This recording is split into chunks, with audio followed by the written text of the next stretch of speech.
हिमालय पार की नदियां कौन कौन सी है, तो कौन कौन सी नदी जो भारत में बह के आती है वह हिमालय पहाड़ को पार करते हुए भारत में बह के आती है। तो अगर याद से देखें हम लोग कि उत्तर में जो हमारे हिमालय पर्वत है, तो हिमालय पर्वत को पार करके जो भारत में बहने वाली नदी है गंगा नदी, उत्तराखंड में गंगोत्री हिमनद से निकलती है जो कि भारत में निकलती है। दो प्रमुख गंगा की दो अलग अलग धारा मिलके एक गंगा के नाम से जानी जाती है, एक है अलकनंदा और एक है भागीरथी। भागीरथी और अलकनंदा दो अलग अलग धाराएं मिलके जो है उत्तराखंड के देवप्रयाग में एक साथ मिलती है और फिर वो गंगा नाम से बहते हुए उत्तराखंड, उत्तर प्रदेश, बिहार होते हुए पश्चिम बंगाल, बांग्लादेश चली जाती है। लेकिन जो नदी हिमालय को पार करके आती है वह उसमें मुख्य रूप से ये तीन नदी हैं। कौन कौन है? ब्रह्मपुत्र नदी, सिंधु नदी और सतलज नदी। ये तीनों का उद्गम स्थल एक ही जगह पर है जो कि हिमालय पहाड़ मानसरोवर झील के पास से राकस ताल से निकलती है, मानसरोवर झील से, जो कि हिमालय के पार है। सिंधु और सतलज बहते हुए भारत में प्रवेश करती है और ये ब्रह्मपुत्र पहले तिब्बत से होते हुए, चीन से बहते हुए भारत में अरुणाचल प्रदेश में आके प्रवेश करती है। तो इस प्रकार से ये तीन प्रमुख नदियाँ हैं, ब्रह्मपुत्र, सिंधु और सतलज। ये तीनों ये हिमालय पार की नदी है। नेक्स्ट सवाल है, क्वेश्चन नंबर 17 है कि निम्नलिखित नदियों की लंबाई का सही अवरोही क्रम कौन सी है? तो भारत में बहने का नहीं है, नदी की संपूर्ण लंबाई की बात हो रही है। तो संपूर्ण लंबाई की अगर बात किया जाए तो ब्रह्मपुत्र और सिंधु लगभग एक जैसी लंबी नदी है और यहाँ पर ऑप्शन में हमारे सिंधु नहीं है। तो सबसे लंबी नदी बहाव के हिसाब से ब्रह्मपुत्र होगी, फिर गंगा नदी होगी, फिर उसके बाद गोदावरी है, फिर नर्मदा नदी है। तो यानी इसका अगर सही जवाब हम देखें तो option number A correct answer हो जाएगा कि सबसे अच्छा भारत में अगर बहने वाली नदी की सबसे लंबी नदी की रूप में बात की जाए तो फिर गंगा हो जाएगी। ब्रह्मपुत्र का अधिकांश जो हिस्सा है वो कहाँ बहता है? ब्रह्मपुत्र पहले चीन, तिब्बत से बहते हुए भारत के अरुणाचल प्रदेश में आती है, फिर बांग्लादेश चली जाती है। लेकिन गंगा चूँकि भारत से निकलती है, उत्तराखंड, उत्तर प्रदेश, बिहार, पश्चिम बंगाल इतने राज्यों में बहते हुए बांग्लादेश को जाती है, तो इसलिए भारत की सबसे लंबी नदी गंगा। और इन सभी प्रणालियों में जो लंबी नदी है वो ब्रह्मपुत्र है, उसके बाद गंगा की लंबाई आती है। अगले प्रश्न की ओर बढ़ते हैं। क्वेश्चन नंबर 18 है हमारे स्क्रीन पर कि भारत की बृहत्तम नदी कौन है? भारत की जो सबसे बृहत्तम यानी सबसे बड़ी नदी के रूप में कौन सी नदी जानी जाएगी? तो इसका सही उत्तर हो जाएगा ऑप्शन नंबर डी कि गंगा नदी जो है वो भारत की सबसे बड़ी नदी है। हम अभी पीछे भी कहे हैं। पानी के बहाव के हिसाब से अगर सबसे नदी देखी जाए तो फिर ब्रह्मपुत्र नदी आएगा, वो सबसे अधिक पानी बहाती है ब्रह्मपुत्र नदी। अगला सवाल है, क्वेश्चन नंबर 19 है कि गंगा नदी को बांग्लादेश में अन्य किस नाम से जाना जाता है? तो गंगा नदी को जो बांग्लादेश में दूसरे नाम से जाना जाता है वह है पद्मा। 19 का ऑप्शन नंबर ए सबसे सही जवाब हो जाएगा कि बांग्लादेश को पद्मा के नाम से बांग्लादेश में जाना जाता है गंगा नदी को।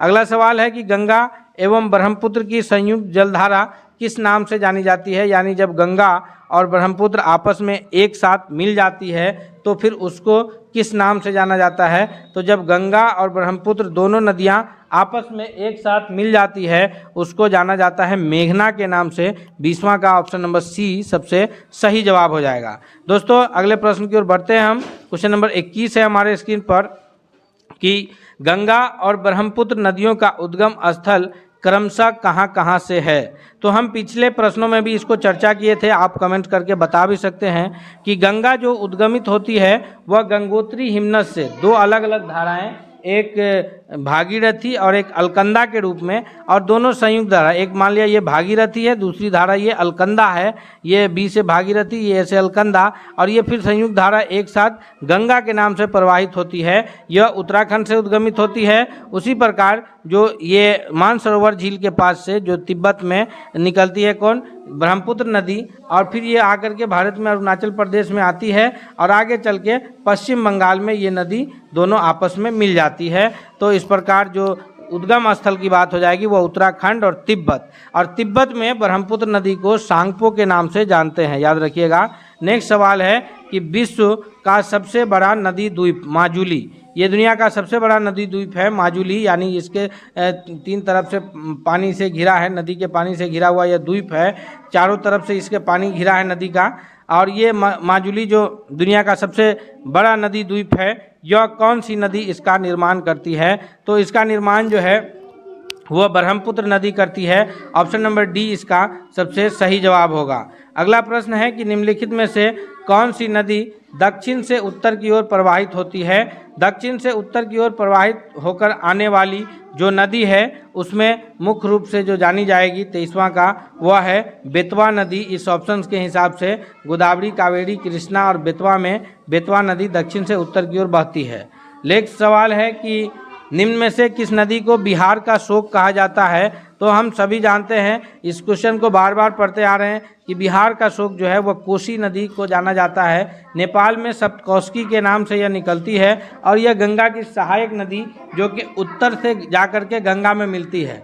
गंगा की जो प्रमुख सहायक नदी है, कुछ नदी दक्षिण से आके मिलती है जैसे यमुना है, सोन है, कुछ नदी जो है इधर से जाके मिलती है उत्तर से जैसे गंडक है, उसके बाद कोसी है। तो ये उत्तर की ओर से गंगा में जाकर मिलने वाली प्रमुख नदी है कौन? कोसी नदी, जो कि बिहार का शोक कहलाती है और यह सीमांचल एरिया जो पूर्णिया किशनगंज के तरफ ये नदी प्रवाहित होती है। अगला सवाल है क्वेश्चन नंबर 25 है कि निम्नलिखित में से कौन सी नदी बंगाल का शोक के नाम से जानी जाती है? सोन, गंडक, हुगली और दामोदर।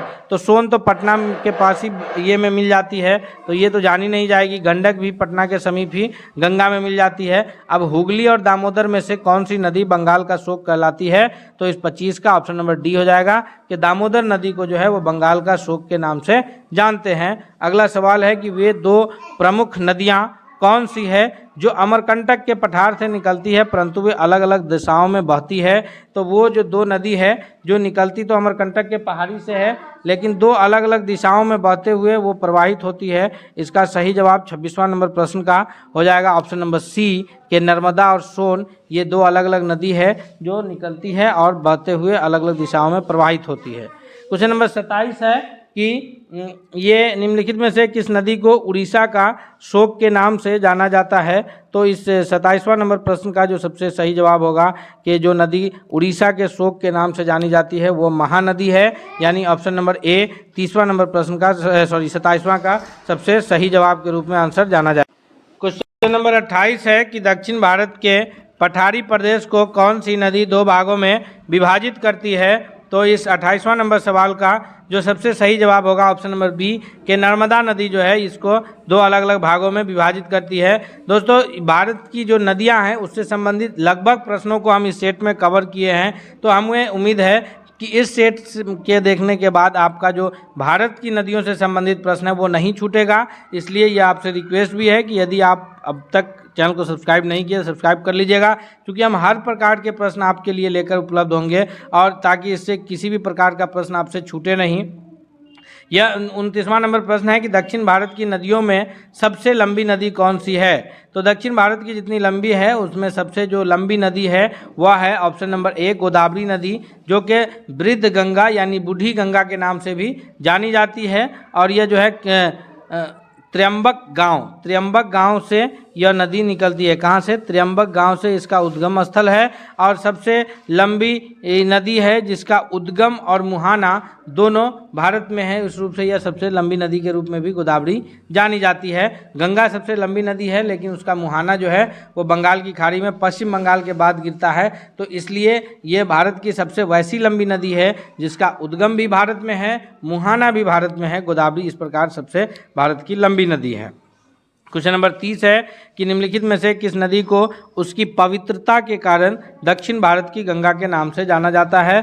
तो पवित्रता के कारण जो दक्षिण भारत की गंगा के रूप में जानी जाती है वह है कृष्णा नदी, जो कि महाबलेश्वर से निकलती है और पंचगंगा और दूध गंगा इसकी प्रमुख सहायक